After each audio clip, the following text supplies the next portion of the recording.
신앙 고백 우리 하겠습니다. 나는 전능하신 아버지 하나님 천지의 창조주를 믿습니다.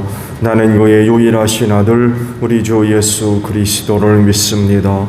그는 성령으로 잉태되어 동정녀 마리아에게서 나시고 본디오 빌라도에게 고난을 받아 십자가에 못 박혀 죽으시고 장사된 지 사흘 만에 죽은 자 가운데서 다시 살아나셨으며 하늘에 오르시어 전능하신 아버지 하나님 우편에 앉아 계시다가 거기로부터 살아있는 자와 죽은 자를 심판하러 오십니다. 나는 성령을 믿으며 거룩한 공교회와 성도의 교제와 죄를 용서받는 것과 몸의 부활과 영생을 믿습니다. 아멘. 찬송가 263장 우리 부르시고 말씀을 봅니다.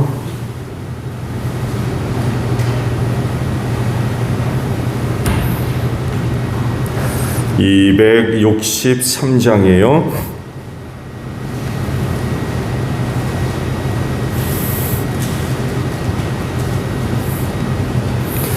이 세상 험하고 나 비록 약하나 늘 기도 힘쓰면 큰 권능 얻겠네. 주의 은혜로 대속받아서 피와 같이 붉은 죄 눈 같이 이겠네. 주님의 권능은 한없이 크오니 돌 같은 내 마음 건더겨 주소서. 주의 은혜로 대속받아서 피와 같이 붉은 죄 눈 같이 이겠네. 내 마음이 약하여 늘 넘어지오니 주 예수 힘주사 굳세게 하소서. 주의 은혜로 대속받아서 피와 같이 붉은 죄 눈 같이 이겠네. 죄 사함 받은 후 새 사람 되어서 주 앞에 서는 날 늘 찬송하겠네. 주의 은혜로 대속받아서 피와 같이 붉은 죄 눈 같이 이겠네. 아멘. 사무엘상 15장입니다. 10절에서 23절까지 보겠습니다. 사무엘상 15장 10절에서 23절까지 봅니다. 주님께서 사무엘에게 말씀하셨다.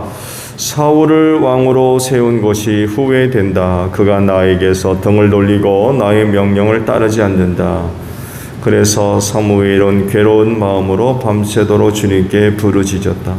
사무엘은 사울을 만나려고 아침에 일찍 일어났다. 누군가가 사울이 갈멜로 가서 성전비를 세우고 나서 거기에서 떠나 계속 행진하여 길갈로 내려갔다고 전해 주었다. 사무엘이 사울이 있는 곳에 이르니 사울이 그를 보고 인사를 하며 말하였다. 주님께서 주시는 복을 받으시기 바랍니다. 나는 주님의 명령대로 다 하였습니다. 그러자 사무엘이 물었다. 나의 귀에 들리는 이 양떼의 소리와 내가 듣는 소떼의 소리는 무엇입니까? 사울이 대답하였다. 그것은 아말렉 사람에게서 빼앗은 것입니다. 우리 군인들이 예언자께서 섬기시는 주 하나님께 제물로 바치려고 양떼와 소떼 가운데서 가장 좋은 것들을 남겼다가 끌어왔습니다. 그러나 나머지 것들은 우리가 진멸하였습니다. 사무엘이 사울을 꾸짖었다. 그만두십시오. 지난밤에 주님께서 나에게 말씀하신 것을 내가 알려드리겠습니다. 사울이 대답하였다. 말씀하십시오.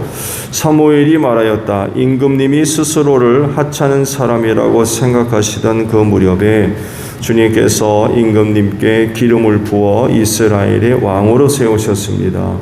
그래서 임금님이 이스라엘 모든 지파의 어른이 되신 것이 아닙니까?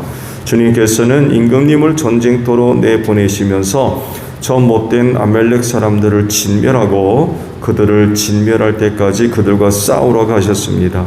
그런데 어찌하여 주님께 순종하지 아니하고 약탈하는 데만 마음을 쏟으면서 주님께서 보시는 앞에서 악한 일을 하셨습니까? 사울이 사무엘에게 대답하였다. 나는 주님께 순종하였습니다.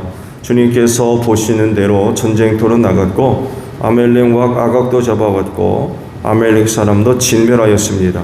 다만 우리 군인들이 전리품 가운데서 양떼와 소떼는 죽이지 않고 길갈로 끌어왔습니다. 그러나 그것은 예언자께서 섬기시는 주 하나님께 제물로 바치려고 진멸할 짐승들 가운데서 가장 좋은 것으로 골라온 것입니다. 사무엘이 나무랐다.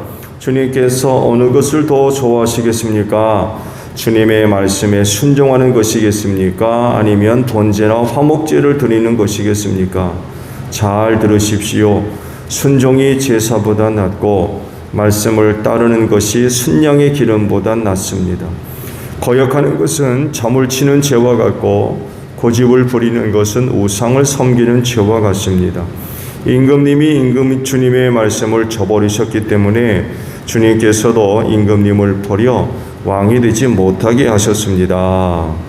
아멘.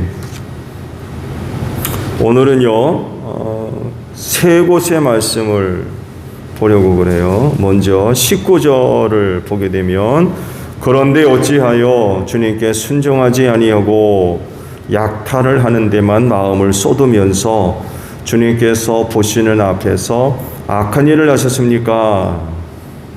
라는 말씀이고 21절 중반절의 말씀이에요. 그러나 그것은 예언자께서 섬기시는 주 하나님께 제물을 바치려고 진멸할 짐승들 가운데서 가장 좋은 것으로 골라온 것입니다. 라는 말씀이고 마지막으로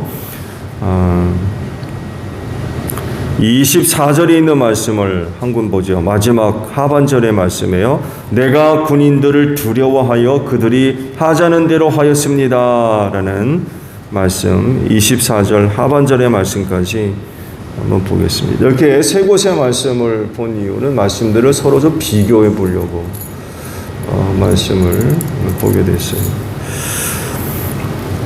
죄를 대하시는 하나님의 기본적인 전제가 뭔지 아세요? 죄를 다루시는 하나님의 전제.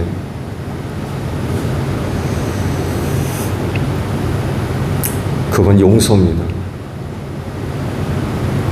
왜냐하면 하나님은 심판하시고 멸망시키는 분이 아니라 사랑하시고 구원하시는 분이기 때문에 그래요. 그래서 하나님은 죄 문제를 다룰 때에 용서를 전제하십니다. 그런데 일부 어떤 사람들은 즉 자신의 의로움과 거룩함을 내세우는 사람들, 예수님 시대에 누구겠어요? 바리새, 사도계인들이 대표적인 인물들이죠. 이들은요 자신들의 거룩함을 근거로 해서 다른 사람들을 정죄하기에 바빴어요.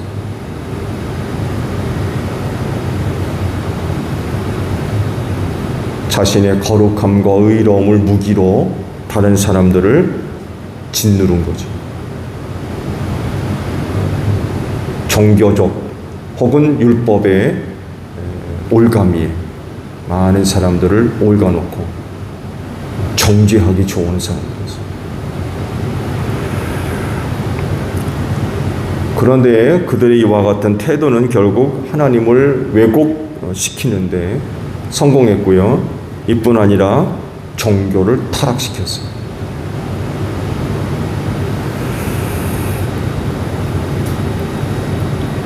죄의 문제를 바르게 다뤄야 하고 바르게 이해할 수 있어야 됩니다. 즉, 죄를 대하시는 하나님의 기본적인 전제가 무엇인지 정확하게 알고 있어야 돼요. 그럴 때 비로소 죄의 문제를 바르게 해결할 수 있습니다. 그러면 이 죄의 문제는 어떻게 다뤄야 하고 어떻게 해결해야 되겠습니까? 그건 하나입니다. 회개입니다. 가던 길에서 돌아서. 회개란 개념이 그런 거지. 가던 길에서 돌아서는 것. 그게 회개의 개념입니다. 그런데 회개하지 않고 회개 대신에 다른 것을 선택해서 죄의 문제를 해결하려 하는 게 인간들의 또. 그래서 회개하는 사람들 그렇게 많지 않습니다. 안타깝게도. 회개 대신에 선택하는 방법이 뭐예요? 핑계입니다. 죄에 대한 책임을 지게 되었을 때 도망갈 길을 마련하려고 핑계를 댑니다. 그러니까 죄의 문제를 정면으로 대하지 않습니다.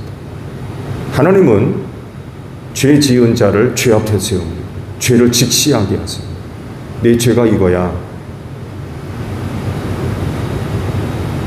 근데 사람들은 핑계를 대면서 죄 정면 앞에 서려고 하질 않아요. 그러니 죄의 문제가 해결되겠어요? 에덴 동산에서 일어난 사건에서 여러분 문제가 되는 것이 뭡니까? 회개가 없다는 것입니다. 핑계만 있어요.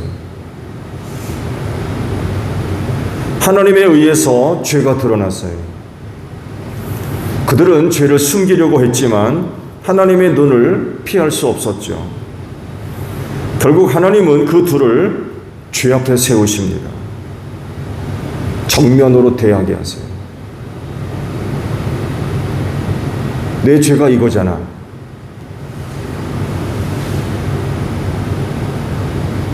죄 앞에 세우세요. 이때 그들은 핑계를 댑니다. 그러니까 자기 죄가 아니라는 거죠. 자기 잘못이 아니라는 거죠.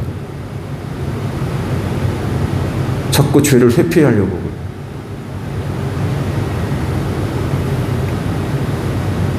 하나님이 죄의 문제를 다루실 때 찾으시는 건 핑계입니까? 아니죠. 회개입니다. 만약 그 두 사람이 자신들이 지은 죄를 솔직하게 인정하고 회개하고 용서를 구했다고 하면 상황이 많이 달라졌을 수도 있습니다. 왜냐하면 하나님은 심판하시고 멸망시키는 분이 아니라 사랑하시고 구원하시는 분이기 때문에 그래요.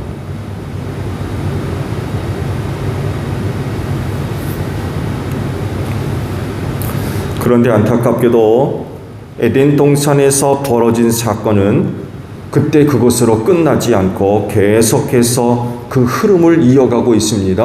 오늘날까지.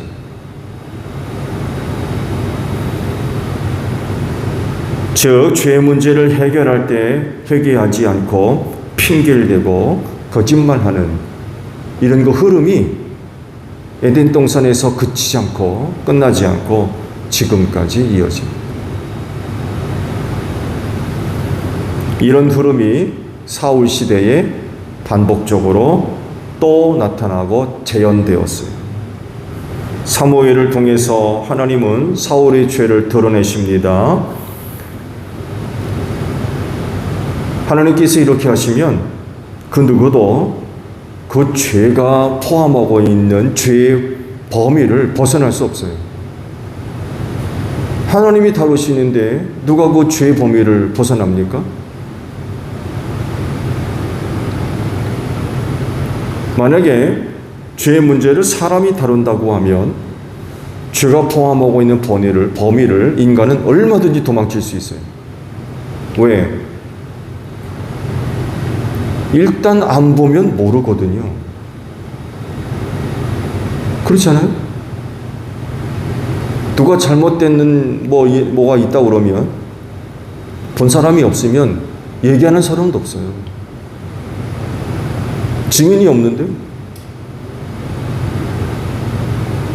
그래서 만약에 인간이 죄의 문제를 다루게 되면 죄가 포함하고 있는 그 범위를 얼마든지 벗어날 수 있어요.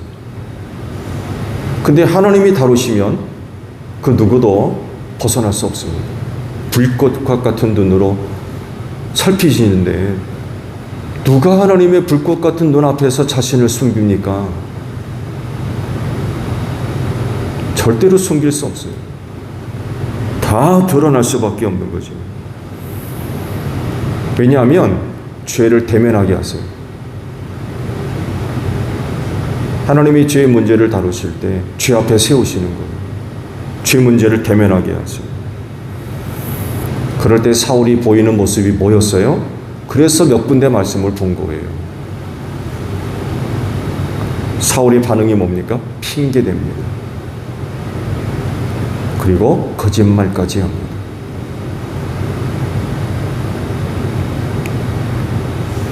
하나님은요, 사울이 순종하지 않고 약탈을 했다고 지적하세요. 그것이 이제 먼저 보신 19절에 있는 말씀이에요. 사무엘을 통해서 하나님께서 죄악을 지적하시는데 약탈하는 데만 집중했다.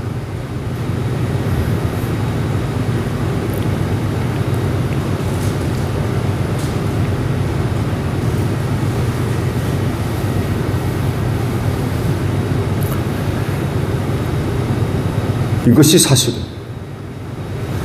하나님께서 약탈했다.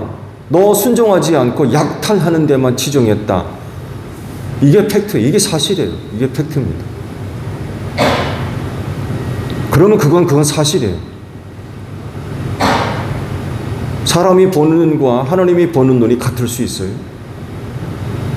하나님의 눈은 절대로 속일 수 없잖아요. 하나님이 이렇게 말씀하신다면 당시 사울이 약탈한 게 사실이에요.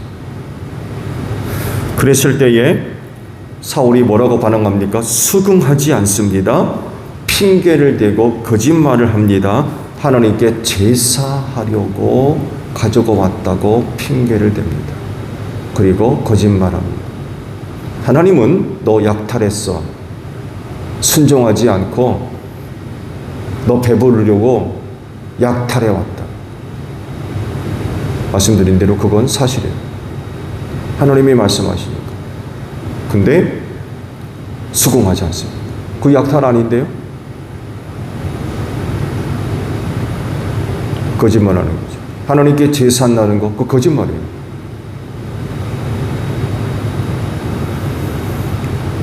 그렇지만 하나님은 그래? 그러지 않으셨어요? 사울을 더 몰아세웁니다.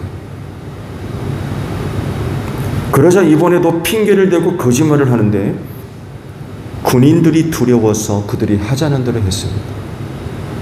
핑계를 댑니다.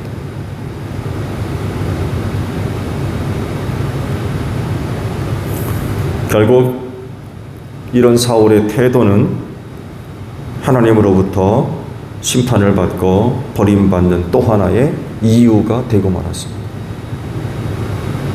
만약 이때 사울이 회개했다면 어떻게 됐을까요? 하나님 맞습니다. 하나님께서 말씀하시는 대로 제가 순종하지 않고 약탈을 했습니다. 잘못했습니다. 용서해 주세요.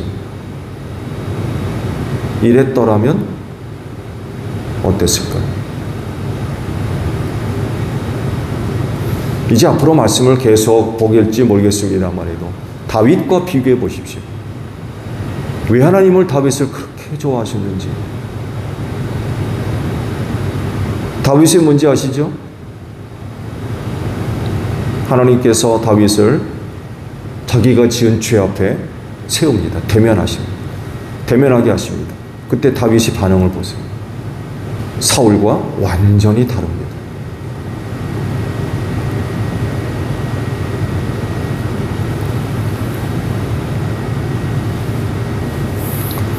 믿음은 한 가지 내용을 포함합니다. 그건 하나님이 누구이며 또 어떤 분인가에 대한 바른 이해를 포함합니다.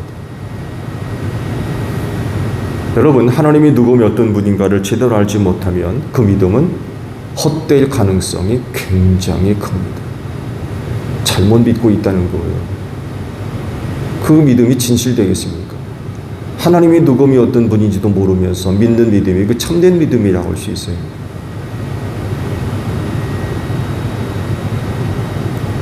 그래서 믿음은 한 가지 중요한 것을 포함할 수밖에 없는데 하나님을 아는 것입니다.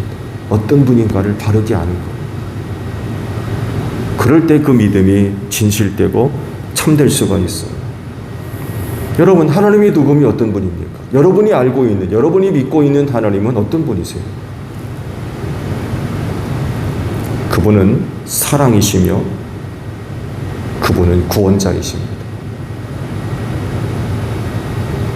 그런 분이기 때문에 죄를 대하시는 하나님의 기본적인 이해는 용서입니다. 심판이고 저주고 멸망이 이런 게 아니라 용서고 사랑이며 구원이에요. 그러면 죄 지은 인간은 어떻게 하면 되겠습니까? 하나님을 섬기는 사람으로서 죄를 지었을 때 이 죄 문제를 어떻게 하면 되겠습니까? 그 죄를 인정하고 회개하는 것입니다. 핑계를 대고 숨기고 거짓말하는 것이 아니라 회개하는 거예요. 왜냐하면 하나님이 찾으시는 모습이 바로 그 회개이기 때문이거든요. 용서하시는 분이고 죄인을 사랑하시는 분이며 그들을 구원하시는 분이세요.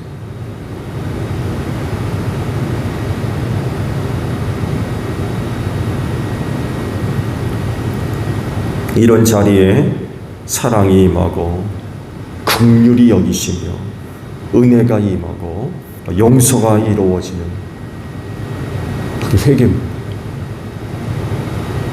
사울과 같이 핑계를 대고 거짓말을 이래서는 죄의 문제가 해결될 수 없어요.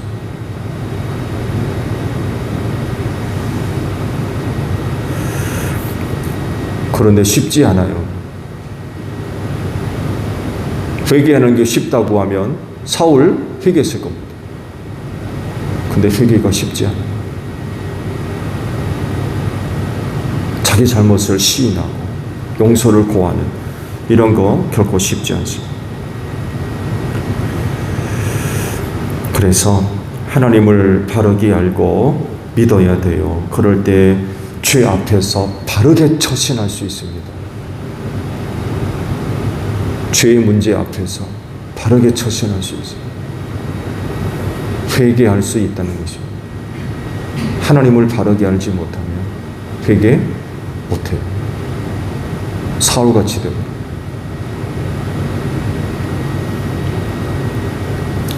그래서 사울이 사무엘과의 대화 속에서 충격적인 표현을 합니다. 당신의 하나님, 당신이 섬기는 하나님,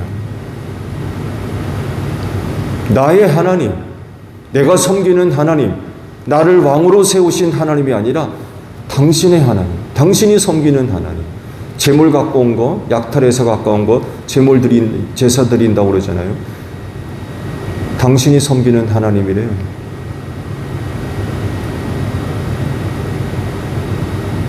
문제가 많죠. 하나님을 제대로 알지를 못해요.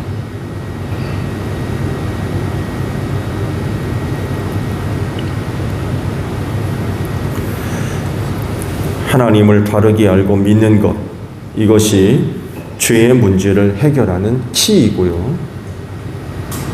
힘입니다. 힘을 얻지 못하면 회개하지 못해요. 죄를 이길 힘이 있어야 되잖아요. 죄의 문제를 해결할 수 있는 힘을 가져야 되는데 하나님이 누구며 어떤 분인가를 바르게 알지 못하면 회개할 힘을 얻지를 못해요. 그러니 사울같이 핑계를 대고 거짓말하는 거죠.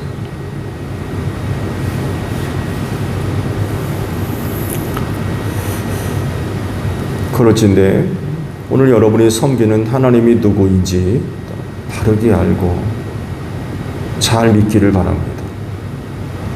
거기로부터 죄의 문제를 이길 수 있는 힘이 나오는 것, 그게 바로 회개입니다.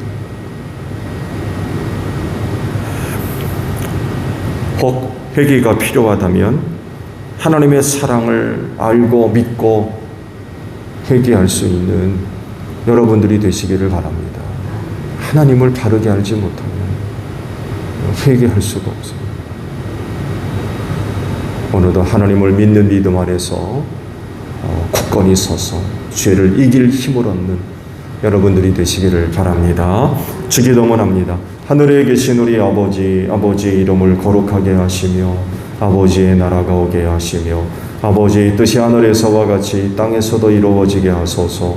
오늘 우리에게 일용할 양식을 주시고 우리가 우리에게 잘못한 사람을 용서하여 준 것 같이 우리 죄를 용서하여 주시고 우리를 시험에 빠지지 않게 하시고 악에서 구하소서. 나라와 권능과 영광이 영원히 아버지의 것입니다. 아멘. 기도하겠습니다.